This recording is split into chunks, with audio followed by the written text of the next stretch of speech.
আপোনালোক সকলো কুশলে আছে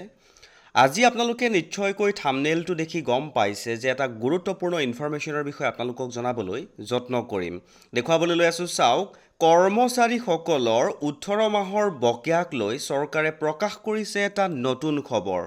ফাইনেলি কৰ্মচাৰীসকলৰ বাবে ডিএ সম্বন্ধীয় খবৰটো শেহতীয়াকৈ প্ৰকাশ হৈছিল এটা অতি গুৰুত্বপূৰ্ণ ইনফৰমেশ্যন বুলি ক'ব পাৰি বৰ্তমান সময়ত চৰকাৰী কৰ্মচাৰীসকলৰ বাবে আৰু আপোনালোকৰ সন্মুখত ইনফৰমেশ্যনটো হাইলাইট কৰিবলৈ লৈ আছো চাওক এটা গুৰুত্বপূৰ্ণ ইনফৰমেশ্যন শেহতীয়াকৈ চৰকাৰৰ ফালৰ পৰা প্ৰকাশ হৈছিল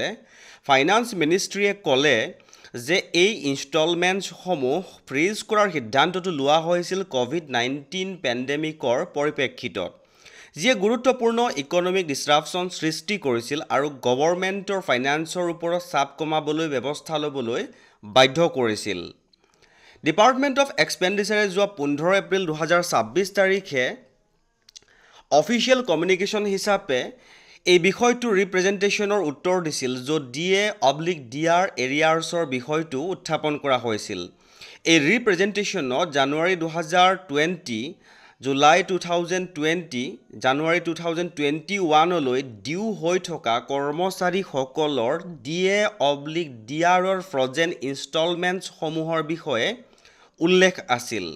মিনিষ্ট্ৰীয়ে ক'লে যে এই ইনষ্টলমেণ্টসমূহ ফ্ৰিজ কৰাৰ সিদ্ধান্তটো কোভিড-19 পেণ্ডেমিকৰ সময়ত লোৱা হৈছিল যিয়ে ইকনমিকৰ ক্ষেত্ৰত এটা ডাঙৰ ধৰণৰ প্ৰভাৱ পেলাইছিল আৰু গভৰ্ণমেণ্টৰ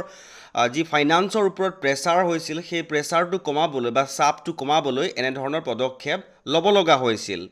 ইয়াৰ উপৰি মিনিষ্ট্ৰীয়ে ক'লে যে পেণ্ডেমিকৰ যি ফাইনেন্সিয়েল ইম্পেক্ট কেৱল ফাইনেন্সিয়েল ইয়েৰ 2020-21 লৈ সীমাবদ্ধ হৈ থকা নাছিল বৰঞ্চ ৱেলফেয়াৰ এক্সপেণ্ডিচাৰ চলি থকাৰ পাছতো